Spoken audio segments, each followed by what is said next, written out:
Can you imagine to be remembered like that?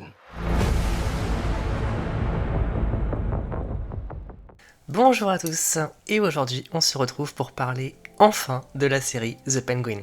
Alors je pensais attendre la fin de mon visionnage pour faire un retour complet sur la série, mais dès le premier épisode j'avais envie de m'exprimer et de tourner, il y avait juste trop de choses à dire. Et alors déjà, j'aurais pas cru, parce que ni le pingouin, ni les histoires de mafieux en général ne sont trop mon truc à la base, mais là, j'ai été embarqué dès les premières minutes, voire secondes. Déjà l'intro, avec cette alternance de plans entre la silhouette du pingouin et les news à la télé suite aux événements de The Batman.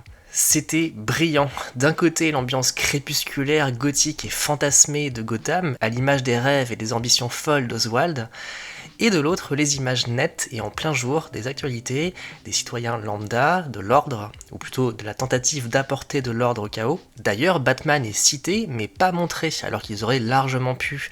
Mais ça permet de bien différencier les deux ambiances. Bref, on a deux visions totalement opposées, et là je me suis dit, ok, je vois où tu veux m'emmener et je suis prêt à te suivre. Et juste après, bien sûr, on a l'échange ultra tendu entre Oswald et Alberto Falcone, et là, c'était fait, j'étais vendu à 100% à la série. Déjà parce que j'adore les dialogues de ce genre, qui prennent leur temps, où les acteurs peuvent faire vivre leurs personnages et développer tout leur potentiel, mais aussi parce qu'on comprend qui sera Oswald dans la série. C'est un type qui vit non seulement au-dessus de ses moyens, mais aussi au-dessus de ses ambitions.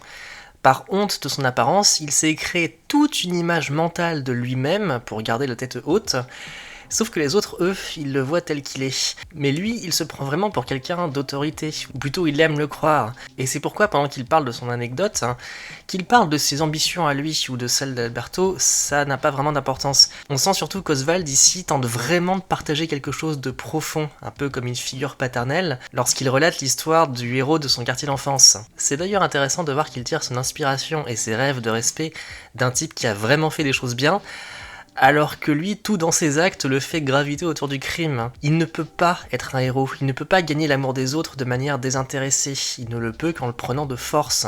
Il est condamné à cela, et c'est ce qui en fait ici un parfait antagoniste de Batman, sur fond de jalousie, évidemment. Mais voilà, il raconte son histoire, et malheureusement pour lui, Alberto ne goûte pas à la sensibilité d'Oswald, et il se permet de se moquer de lui, ouvertement. Et là tu sens, et tu partages la rage du pingouin, donc évidemment qu'il tire, et puis se rire juste après. Entre ça et d'autres éléments comme la relation avec Victor, on sent que Breaking Bad et Better Call Saul sont passés par là.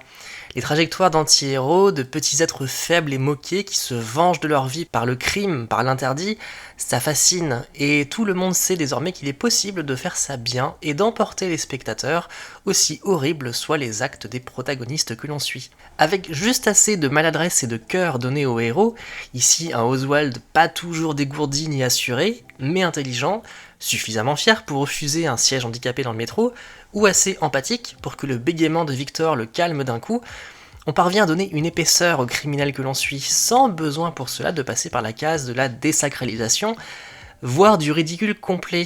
N'est-ce pas Marvel ? Sinon, en vrac, j'ai aimé retrouver la Gotham poisseuse et criminelle des comics et des Narrows de Batman Begins. C'est sale, c'est dangereux, c'est immoral, avec les bordels et tout.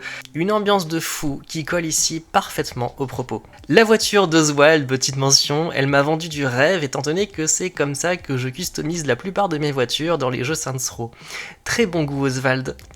Et enfin, le casting général et le jeu d'acteurs. Tout le monde se donne à fond, tout le monde joue bien, tous ont plusieurs couches de personnalité, jusqu'à la propre mère d'Oswald.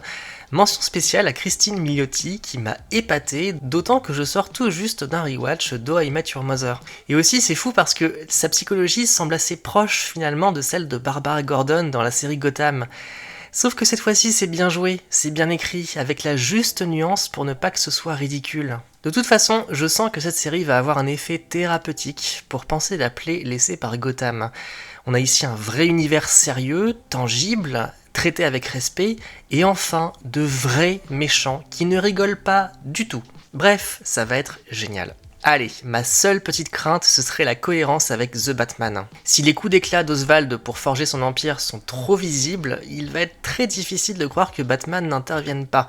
Alors comprenons-nous bien, même si je l'adore, je ne veux pas voir Batman dans cette série. Surtout pas, et je crois que ça n'arrive pas. Mais il faut que cette absence reste un minimum cohérente. Bref, sur ce, je vous retrouve au milieu ou en fin de parcours, je ne sais pas trop encore, ça dépendra de mes ressentis au fil des notes que je prendrai.